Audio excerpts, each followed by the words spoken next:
All right, let's dive into the evolution of cybersecurity defense. We're going to cut through all the jargon and really get to the heart of the tools and, more importantly, the philosophies that are keeping our digital world safe. Look, if you've ever heard acronyms like SIEM, EDR, XDR, and SOAR thrown around and felt like you're drowning in alphabet soup, you are not alone. But trust me, stick with me for a bit and you'll see how all these pieces actually connect in a pretty logical way. So to get where we are today, we've got to go back to the beginning. Think about it. Before we had these modern security centers, every single piece of equipment, your firewalls, your servers, your apps, they were all just screaming alerts into the void.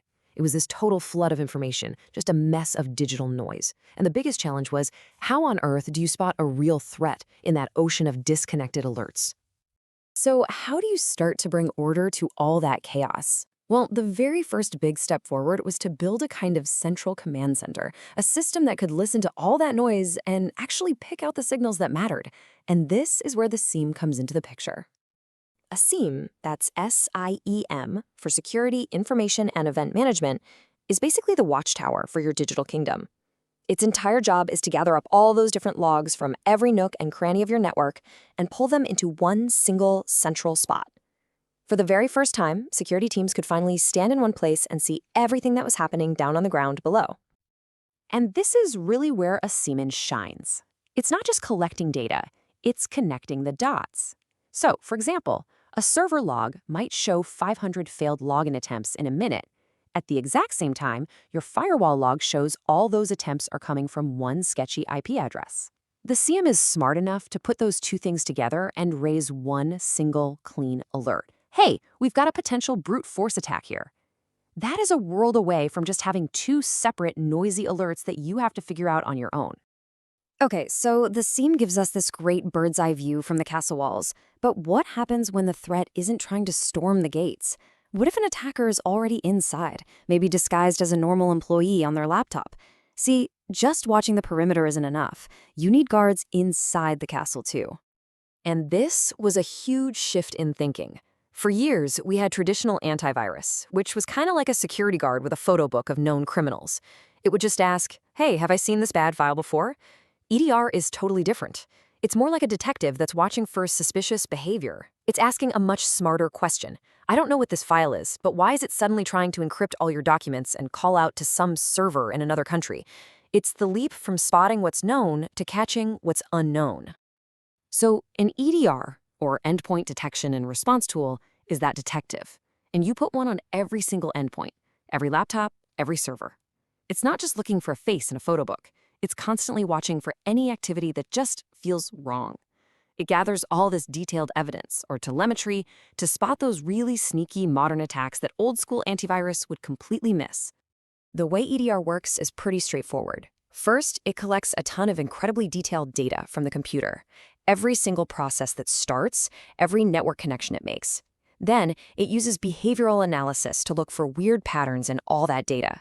If it spots something fishy, like a Microsoft Word document suddenly trying to run strange commands, it generates a really specific alert. And here's the key part. It gives security analysts the power to respond immediately, like hitting a big red button to isolate that laptop from the network and stop an attack dead in its tracks.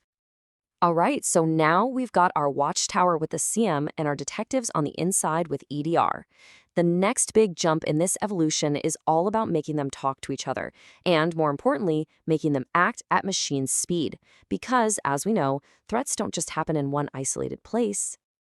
So, you might be asking, why did XDR come after EDR? It's a great question.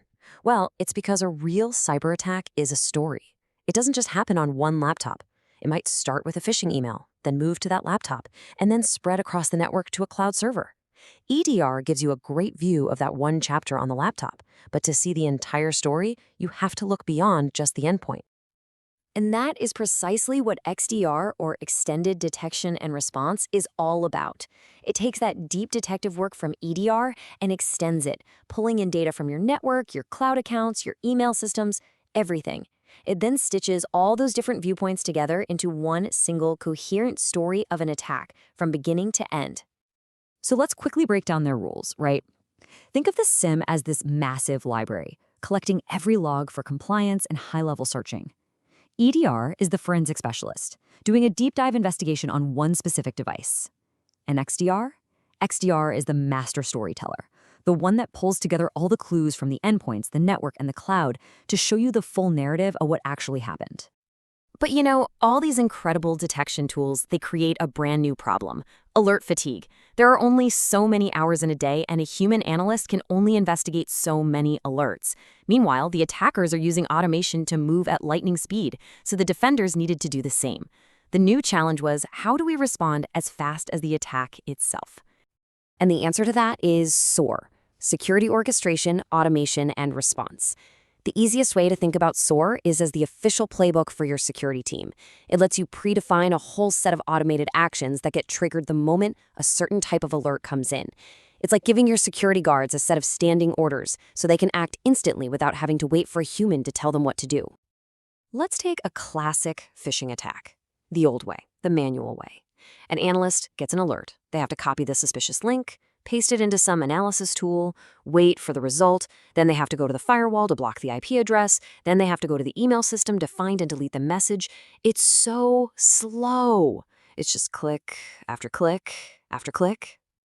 Now check this out. With SOAR, the second that alert comes in, a playbook just kicks off automatically. It sends the URL to a safe sandbox to be analyzed. If it's malicious, boom, the playbook instantly tells the firewall to block the IP, tells the email server to yank that message from everyone's inbox, and updates all your threat intelligence. What took a human several minutes of frantic clicking now takes seconds. That's what responding at machine speed looks like. Okay, so far, everything we've talked about, SIEM, EDR, XDR, SOAR, these are all tools. They're technologies you can go out and buy. But this last step in the evolution, and honestly, maybe the most important one, it's not a tool at all. It's a complete change in the rules of the game. It's a new mindset. And really, this entire philosophy boils down to just one powerful idea.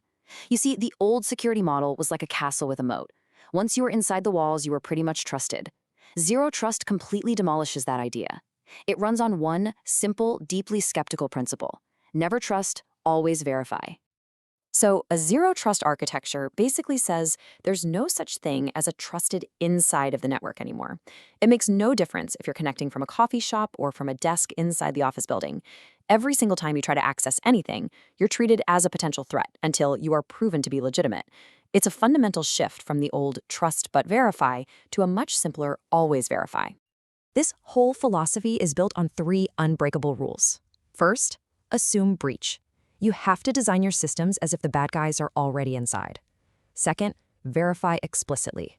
Every time a person or a device wants access, you check everything: who they are, where they are, is their device healthy, all of it. And third, grant least privileged access. This means even when someone is verified, you only give them access to the absolute bare minimum they need to do their job, and not one thing more.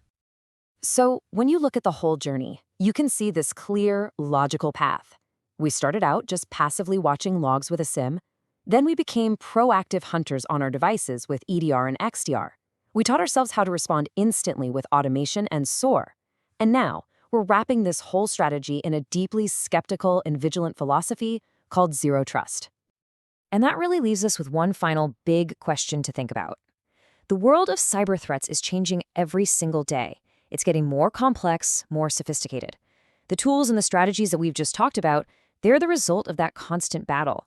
So the real question you have to ask is, as the threats out there continue to evolve, is our thinking, is our security philosophy keeping pace?